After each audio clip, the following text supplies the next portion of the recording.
فقد قال الله تعالى في كلامه المجيد الفرقان الحميد أعوذ بالله من الشيطان الرجيم بسم الله الرحمن الرحيم قد أفلح من تزكى وذكر اسم ربه فصلى وقال رسول الله صلى الله عليه وسلم تأكل المؤمنين إيمانهم ونحسرهم أيقاظ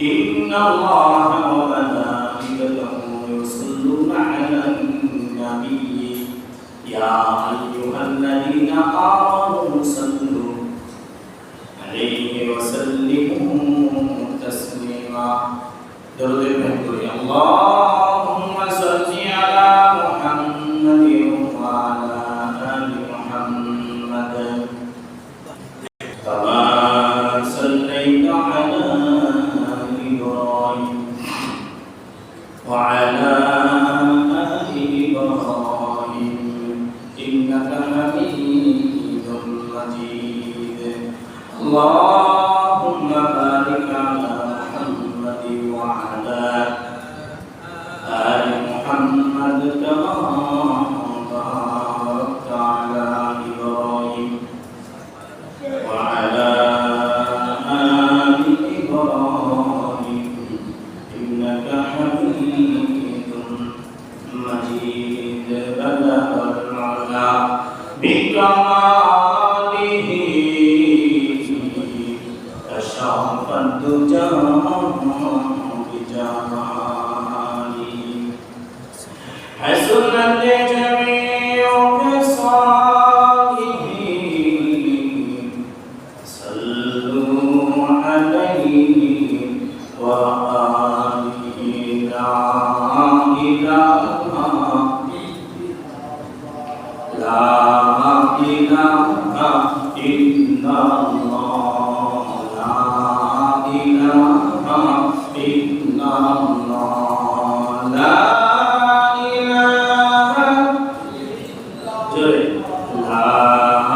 إله إلا الله لا إله إلا الله لا إله لا إله إلا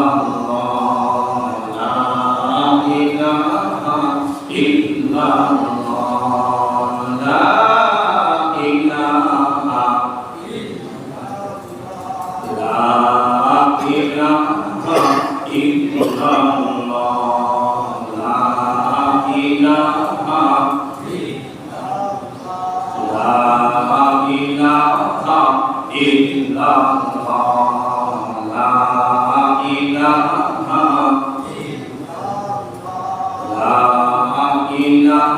إله إلا الله لا إله لا إله إلا الله محمد رسول الله صلى الله عليه وسلم سبحانك لا علم لنا إلا ما علمتنا إنك أنت العليم الحكيم মহান রব্বুল আলামিন দরবারে কুলি সুজুদ যে মহান রব্বুল আলামিন আমাদেরকে এই প্রচন্ড গরমের ভিতরে আল্লাহর ঘর মসজিদে আসার বসার তৌফিক দান করেছেন সেই সাথে আল্লাহ তাআলা আমাদেরকে নেক হায়াত দান করেছেন সুস্থতার জিন্দেগি নসিব করেছেন সেই মহান সত্তার দরবারে শুকরিয়া আদায় করি আলহামদুলিল্লাহ মহতরম হাজিরিন গত জুমায় আলোচনা করতেছিলাম মুমিন বান্দা এবং মুনাফিক বান্দাদের মধ্যে পার্থক্য এবং কি কি কাজ করলে মানুষ মুনাফিক হয়ে যায় আর কি কি কাজ করলে কেউ সুন্নতে নিয়ে করবো না, ভিতরে চলে আসি, পরবর্তী সুন্নতের সময় দেওয়া হবে। গত শুক্রবারে বলেছিলাম যে 4টা আমল, পথ আমল যদি কারো ভিতরে থাকে তাহলে আল্লাহর পয়গম্বর নবী আলাইহিস সালাম বলেছেন তা সে খাঁটি মুনাফিক। এক নম্বরে বলেছিলাম যে আমানতের খেয়ানত করে, ওয়াদার খেলাফ করে এবং মিথ্যা কথা বলে। এই জায়গায় বলে সত্য কথা, আরেক জায়গায় আবার বলে মিথ্যা কথা। কসম খেয়ে মিথ্যা কথা বলে, এটা মুনাফিকের আলামত। ঝগড়া লাগলে ফাসাদ কথা বলে, মানুষকে তুচ্ছতা করে। এগুলা মুনাফিকের বৈশিষ্ট্য না মুমিনের বৈশিষ্ট্য? কিসের? মুনাফিকের। ঝগড়া ফাসাদ লাগলে তুচ্ছ ভাষায় মন্দ কথা বলা, এগুলো হচ্ছে মুনাফিকের আলামত। হাদিসের কিতাবের ভিতরে রাসূলুল্লাহ সাল্লাল্লাহু আলাইহি ওয়াসাল্লাম মুনাফিকের বিস্তারিত কথা বলে গেছেন এবং কোরআনুল কারীমে মুমিন মুনাফিক দুইটা পার্থক্যভাবে আল্লাহ তাআলা সূরা নাযিল করেছেন। আল্লাহ হাবিব সাল্লাল্লাহু আলাইহি ওয়াসাল্লাম বলেন যে আল্লাহ নবীর পয়গম্বরের সবচেয়ে বড় গুণ হলো একটা গুণ, সেটা হলো সুন্দর কথা বলা। উত্তম চরিত্র বিশিষ্ট গুণ হচ্ছে একটা রাসূল আকরাম সাল্লাল্লাহু আলাইহি ওয়াসাল্লামের গুণ। আর সিদ্দিকীদের সবচেয়ে শ্রেষ্ঠ আমল হলো উত্তম কথা বলা, সুন্দর কথা বলা। মুমিন হয়ে জীবন যাপন করা সিদ্দিকীদের শ্রেষ্ঠতম আমল। অর্থাৎ সাহাবায়ে কেরামের সবচেয়ে শ্রেষ্ঠ আমল হচ্ছে সত্য কথা বলা। মুমিন বান্দা হয়ে উত্তম চরিত্র, সুন্দর চরিত্রের অধিকারী হওয়া সাহাবাদের সর্বশ্রেষ্ঠ আমল। আল্লাহু আকবার। তাহলে সাহাবাদের আর নবীর গুণের মধ্যে বিশিষ্ট গুণ হচ্ছে কি? যে উত্তম চরিত্রের অধিকারী হওয়া, মানুষের সাথে সৎ আচরণ করা, মানুষের সাথে সৎ কথা বলা, ভালো ব্যবহার করা, এটা রাসূলের বিশিষ্ট একটা গুণ। আর সাহাবায়ে কেরামের শ্রেষ্ঠত্ব আমল হচ্ছে কি? যে মানুষের সাথে সুন্দর কথা বলা। আল্লাহু আকবার বলেন। আল্লাহ পয়গম্বর নবী আলাইহিস সালাম বলেন যে একটা বান্দা সারাদিন রোজা রাখবে, সারাদিন নফল ইবাদত করবে, সারাদিন রোজা রাখবে, সারাদিন নফল ইবাদত করবে, আর একটা বান্দা যদি চরিত্র সুন্দর করে মানুষের সাথে কথা বলে, আল্লাহ পয়গম্বর বলেন ওই সারা রাত নফল নামাজ পড়লো, সারা রাত ইবাদত করলো, সারা দিন রোজা রাখলো, ওই উত্তম ব্যক্তি উনি যিনি সুন্দরভাবে মানুষের সাথে কথা বলে। আল্লাহু আকবার। তাহলে হাদিসে কি পাইলাম? যে মুমিন বান্দা ওই ব্যক্তি যার চরিত্র সুন্দর। একটা বান্দা সারাদিন রোজা রাখুক, সারাদিন সারা রাত নামাজ পড়ুক, তার চেয়েও সে উত্তম যার চরিত্র মানুষের সাথে কথা সুন্দর। মুমিনের আলোচনা, মুনাফিকি নাই। আল্লাহ পয়গম্বর নবী আলাইহিস সালাম বলেন আকমালুল মুমিনিনা ঈমানান ওয়া তাহসাবুহুম, যে পরিপূর্ণ মুমিন বান্দা ওই বান্দা যে ব্যক্তি তার উত্তম চরিত্রের অধিকারী। আল্লাহু আকবার। বলেন দেখি রাসূলুল্লাহ সাল্লাল্লাহু আলাইহি ওয়াসাল্লাম সবচেয়ে উত্তম চরিত্রের অধিকারী ছিলেন কিনা? ওয়া ইন্নাকা লাআলা খুলুকিন আযীম।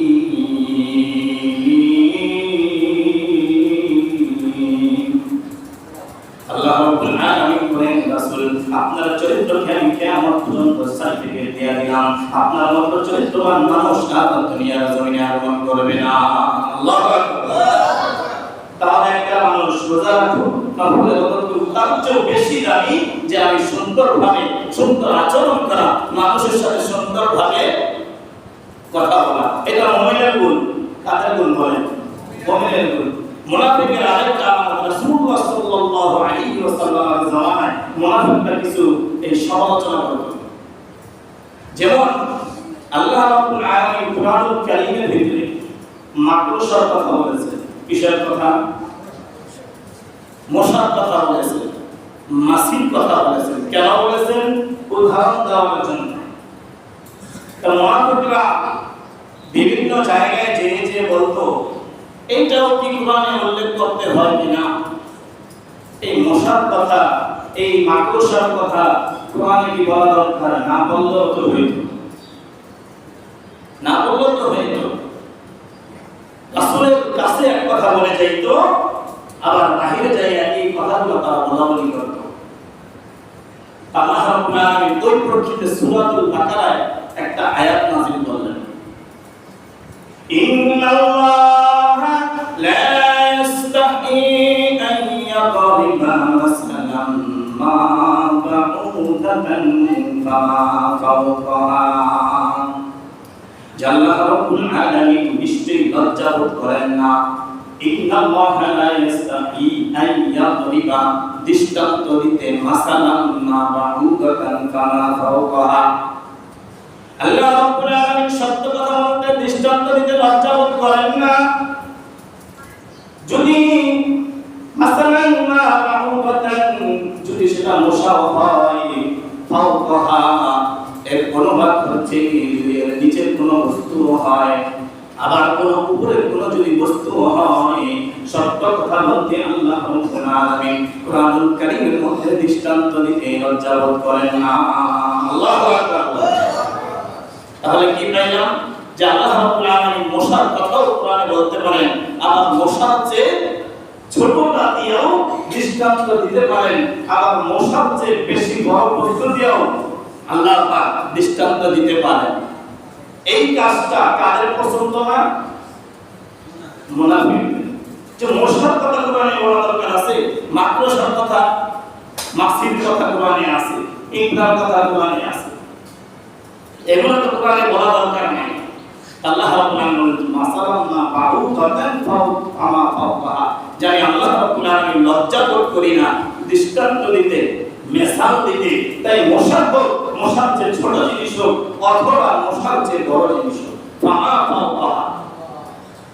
আল্লাহ পয়গম্বর রাসূল আকরাম সাল্লাল্লাহু আলাইহি ওয়াসাল্লাম সাহাবীদের সাথে সফর করতেছেন, প্রতিমধ্যে একটা মৃত ছাগলকে দেখতে পাইলেন। সাহাবা একরামদেরকে জিজ্ঞেস করলেন, ও সাহাবারা বলেন কি এই মৃত ছাগলটার কোনো মূল্য আছে নাকি? না পয়গম্বর, এই মৃত ছাগলের কোনো এটার কোনো মূল্য নাই, এটার মালিকের কোনো মূল্য নাই, এই মৃত ছাগলের কোনো মূল্য নাই। আল্লাহ পয়গম্বর সাহাবা একরামদেরকে ডেকে বললেন যে ঠিক তদু আল্লাহ রাব্বুল আলামিনের কাছে মৃত ছাগলের মতো এই দুনিয়ার কোনো মূল্য আল্লাহর কাছে নাই। আল্লাহু আকবার। আল্লাহর কাছে মৃত ছাগল যেরকম এটা মূল্যহীন মালিকের কাছে, বলে এই তাম দুনিয়াটা আল্লাহর কাছে ছাগলের চেয়ে মূল্যহীন। এই দুনিয়ার কোনো মূল্য আল্লাহর কাছে জোরে বলেন আছে নাই। তো মশার চেয়ে বেশি একটা উদাহরণ দিলেন রাসূলুল্লাহ সাল্লাল্লাহু আলাইহি ওয়াসাল্লাম। উদাহরণ দিয়ে যে বুঝাইলেন যে দেখো অনেক সময় মশা দিয়ে আল্লাহ রাব্বুল আলামিন উদাহরণ দিতে পারেন। আমার এক হাদিসের ভিতরে রাসূল বলেন যে দুনিয়াটা আল্লাহ রাব্বুল আলামিনের কাছে মশা পাখার মতো একটা মূল্য নাই।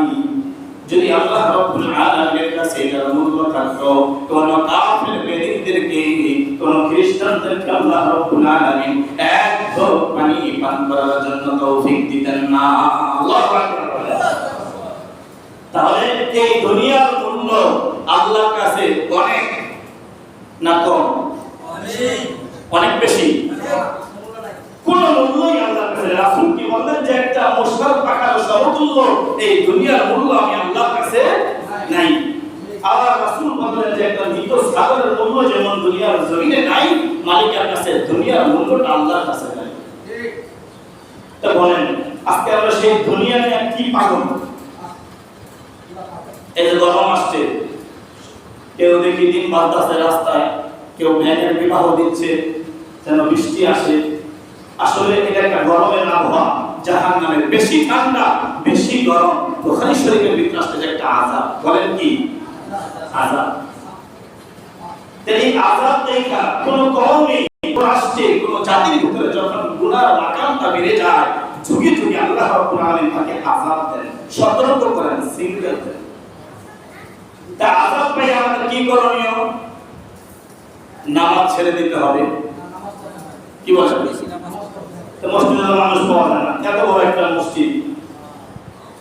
আল্লাহ হাবিব সাল্লাল্লাহু আলাইহি ওয়াসাল্লাম বলেন, যদি কোনো বান্দা ইশার জামাতের সাথে পড়ে, তাহলে সে যেন অর্ধেক রাত দাঁড়াইয়া নামাজ পড়ার সওয়াব তাহার আমলনামায় লিখে দিবেন আল্লাহ।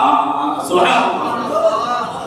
ইন্না কুরআনাল ফাজরি কানা মাশহুদা। আল্লাহ রাব্বুল আলামিন বলেন, ফজরের নামাজ যেই বান্দা কানে আওয়াজ দিয়া শুনবে, ইন্না কুরআনাল ফাজরি কানা মাশহুদা, ফজরের নামাজের তেলাওয়াত কাল কিয়ামতের ময়দানে তাহার জন্য সাক্ষী হয়ে দাঁড়াবে। আল্লাহু আকবার। এশা আর কি বলেন? ফজর পড়ি ইনশাআল্লাহ, করব ইনশাআল্লাহ। এই গরমের আমাদের যে যত বেশি বুখারী শরীফের কাছে যে যত বেশি নামাজ পড়বে, এই সমাজের ভিতরে কওমের ভিতরে যখন আমল হয়ে যাবে, আল্লাহ আযাব উঠায় দিবেন। মোবাইলে দেখছেন না, কোটি কোটি টাকা নষ্ট হয়ে গেছে, গাড়ি ধুইয়া, বাড়ি ধুইয়া, টাকা পয়সা ধুইয়া, ধন সম্পদ দিয়ে সবাই চলে গেছে, কোটি কোটি টাকা নষ্ট হয়েছে। যেটা বলতেছিলাম মুহতারাম হাজিরিন, যে দুনিয়ার মূল্য আল্লাহর কাছে মৃত ছাগলের চেয়েও নিকৃষ্ট। এটার কোনো মূল্য আল্লাহর কাছে নাই। যদি থাকতো আমরা যে পাপ করি, এই পাপের শাস্তি আমরা সাথে সাথে ভোগ করতাম। ঠিক ঠিক। আল্লাহ তাআলা সাথে সাথে শাস্তি দেন না। তাহলে ইন্নাল্লাহা লা ইস্তাহি আন ইয়াদরিবা মাসালান মা বাউদাতান ফামা ফাওকাহা। আল্লাহ রাব্বুল আলামিন সত্য কথা বলতে, দৃষ্টান্ত দিতে, মশা হোক অথবা মাছি হোক অথবা তার উপরে হোক তারপরে নিচে হোক, আল্লাহ রাব্বুল আলামিন ছোট ছোট জিনিস দিয়ে দৃষ্টান্ত দিতে লজ্জা বোধ করেন না। ঠিক। আর ঈমানদার যারা, ফাআম্মাল্লাযীনা আমানু ফায়া'লামুনা আন্নাহুল হাক্কু মির রাব্বিহিম। আল্লাহ রাব্বুল আলামিনের যত বিধান রয়েছে, আল্লাহ রাব্বুল আলামিনের যত উদাহরণ রয়েছে, যারা মুমিন বান্দা হবে, যারা ঈমানদার বান্দা হবে, তারা বিশ্বাস করবে। আল্লাহু আকবার। মুমিন বান্দা বিশ্বাস করবে। আর মুনাফিকেরা এটা কি মাত্র শব্দ থাকবে বলা দরকার নাই। মশার কথা আল্লাহ তাআলা কোরআনে বলেন, এটা তো না বললেও পারতেন। আল্লাহ রাব্বুল আলামিন বলেন কি না, ইন্নাল্লাহা লা ইস্তাহি, আমি লজ্জা বোধ করি না। সেটা সত্য। আমি ছোটখাটো জিনিস দিয়ে মানুষকে মেসাল দিয়ে বুঝাই দিয়েছি যে দুনিয়ার মূল্য আমার কাছে মশার পাহাড় পরিমাণ আমি আল্লাহ রাব্বুল আলামিনের কাছে নেই। আল্লাহু আকবার। পক্ষান্তরে কাফির মুশরিক যারা, ওয়া আম্মাল্লাযীনা কাফারু ফায়াকুলুনা মাযা আরাদাল্লাহু বিহাযা মাসালা। যারা মুনাফিক থাকবে, কাফির থাকবে, মুশরিক থাকবে, তারা বলবে আল্লাহ রাব্বুল আলামিন উদাহরণ দেওয়ার জন্য আর কোনো কিছু পেলেন না। এটা দ্বারা আল্লাহ রাব্বুল আলামিন ইউদিল্লু বিহি কাসীরা ওয়া ইয়াহদি বিহি কাসীরা। কিছু মানুষকে আল্লাহ রাব্বুল আলামিন, অনেক মানুষকে এই বিশ্বাসের উপরে আল্লাহ রাব্বুল আলামিন হেদায়েত দিয়ে দেন। আল্লাহু আকবার। আর কিছু মুনাফিক যারা থাকবে, তাদেরকে আল্লাহ রাব্বুল আলামিন হেদায়েত দান করেন না। তারপরে আল্লাহ রাব্বুল আলামিন বলেন, ওয়া মা ইউদিল্লু বিহি ইল্লাল ফাসিকিন। যারা ফাসিক থাকবে, যারা কুফার থাকবে, মুনাফিক থাকবে, মুশরিক থাকবে, তারা বেশিরভাগই পথভ্রষ্ট হয়ে যায়। তাদেরকে পথ প্রদর্শন আল্লাহ রাব্বুল আলামিন করেন না। আর ফাসিক যারা, আল্লাহ রাব্বুল আলামিন কোরআনুল কারীমের মধ্যে বলেন, আল্লাযীনা ইয়ানকুদুনা আহদাল্লাহি মিন বা'দি মিসাকি। যারা আল্লাহ তাআলার সাথে ওয়াদায় প্রতিশ্রুতি হয়েছিল, ওয়াদা করেছিল, ওয়াদা ভঙ্গ করে, তারাই বেশিরভাগ ফাসিক হয়ে থাকে। বলেন দেখি আমরা রূহের জগতে আল্লাহ রাব্বুল আলামিনের কাছে ওয়াদা করেছি কিনা? আমরা রূহের জগতে রাবণ বলেন, হামান বলেন, কামান বলেন, যত দুনিয়ার রাষ্ট্রপ্রধান বলেন না কেন সবাই আল্লাহর কাছে ওয়াদা করেছেন কিনা? আল্লাহ রাব্বুল আলামিন রূহের জগতে জিজ্ঞেস করেছিলেন, আলাস্তু বিরাব্বিকুম, আমি কি তোমাদের রব নই? আমরা সকলেই বলেছিলাম ক্বালু বালা শাহিদনা, হ্যাঁ আপনি আমাদের রব, আপনি আমাদের প্রভু। আল্লাহু আকবার। তাহলে ওয়াদা ভঙ্গ যারা করে তারা ফাসিক বলা হয়েছে। তাহলে আল্লাহ রাব্বুল আলামিন কুরআনুল কারীমের মধ্যে বললেন যে রূহের জগতে আমরা ওয়াদা করেছি আমাদের রবকে আল্লাহ। জোরে বলেন কে? আল্লাহ। এই রবের মধ্যে আবার কিছু পার্থক্য আছে। একটা হচ্ছে ব্যক্তির জীবনের রব। বলেন কিসের জীবনে? জোরে বলেন ব্যক্তির জীবনের রব। আমি ব্যক্তিগতভাবে রবকে মানি। পরিবার জীবনের রব আমি মানি, কিন্তু আমার পরিবারকে আমি মানতে পারি না। ছেলেকে ডাক দিই, বাবা নামাজ পড়তে আসো, ফজরের নামাজ, মা বলকে ডাক দিয়ে না, রাত ৩টা বাজে ঘুমাইছে। কয়টায়? বলেন পরিবার জীবনের রবটা মানলাম না। সামাজিক জীবনে মানুষকে দিনের দাওয়াত দিতে পারি নাই। অর্থনৈতিক জীবনে ভালো টাকা কামাই করতে পারি নাই, ভালো মতো চলতে পারি নাই। রাষ্ট্রীয় জীবনে যেন ইসলাম কায়েম হয় সেই চেষ্টা, সেই ফিকিরও কখনো করি নাই। এজন্য আল্লাহর পয়গম্বর নবী আলাইহিস সালাম বলেন যে মুমিন বান্দা যখন একটা ছোট গুনাহ করবে, যদি গুনাহটা ছোট হয় তখন সে চিন্তা করবে যে আমি একটা ছোট গুনাহ করি, একটা আপনা গুনাহ যদি করি আমার উপরে একটা বিশাল পাহাড় রয়েছে, এই পাহাড়টা আমার মাথায় ভেঙে পড়বে। বলেন দেখি পাহাড় যদি কারো মাথার উপরে ভেঙে পড়ে মানুষ বাঁচে না মরে? তাহলে বান্দা সব সময় মনে করবে আমি ছোট্ট একটা গুনাহ করলে আমার উপরে কে রয়েছে? বলেন আল্লাহ, পাহাড়। আর ইন্নাল ফুজ্জার, আর পাপাচার বান্দা মনে করবে আমি যখন বিশাল বড় বড় খুন করে ফেলি, বিশাল বড় বড় গুনাহ করে ফেলি, আমার কাছে এটা মনে হবে মাসির সমতুল্য, মুসার সমতুল্য। আর ঈমানদার বান্দা যখন একটা গুনাহ করতে চাইবে তখন মনে করবে না আমি তো মুমিন বান্দা, আমার উপরে বিশাল পাহাড় রয়েছে, এই পাহাড় আমার মাথায় ভেঙে পড়লে আমি মারা যাব। আল্লাহু আকবার। তাহলে ঈমানদার বান্দা ছোট্ট গুনাহকেও কি মনে করে? বলেন পাহাড় মনে করে। আর মুনাফিক, কাফের, মুশরিকরা পক্ষান্তরে এই গুনাহটাকে কোনো কিছুই মনে করে না। এজন্য আসুন আমরা ঈমানদার বান্দা হইতে চাই না মুনাফিক হইতে চাই?